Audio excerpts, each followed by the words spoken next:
السلام عليكم. انا نمت قمت لقيت المكرونه بصلصه ترند، مش عارفه ازاي. قلت ماشي مش مشكله، يعني ايه الجديد؟ يعني لقيتهم بيقلدوا يعني نوع صلصه للمكرونه لمحل مشهور جدا بيعملها، هو بيقدم مكرونات بس، والصلصه بتاعته مميزه جدا وطريقتها.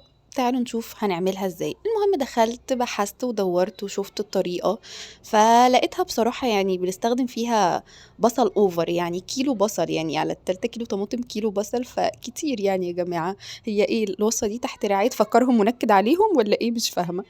المهم استخدمت 3 بصلات كبار حلوين كده، قطعتهم زي كأننا هنحمر بصل للكشري بالظبط.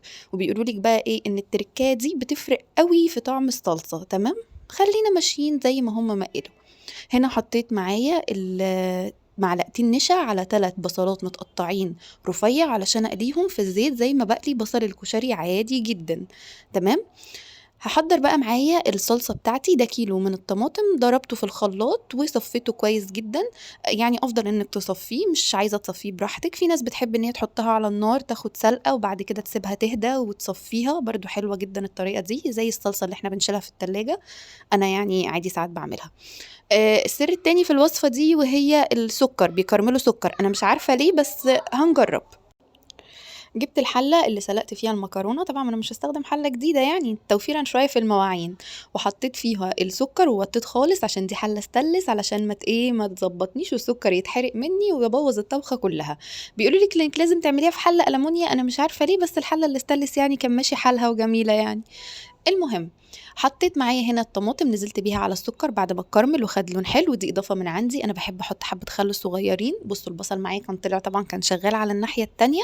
ملحيها بقى براحتك، حطي فيها التوابل اللي تحبيها، انا حطيت مكعب مرق وملح وفلفل اسود وحبه بابريكا وحبه شطه، بس على كده ما حطيتش اكتر من كده. طبعا اوعي تنسي الزيت، معلقتين زيت كبار كده حلوين. وسبت الصلصه تاخد وتدي مع نفسها على النار.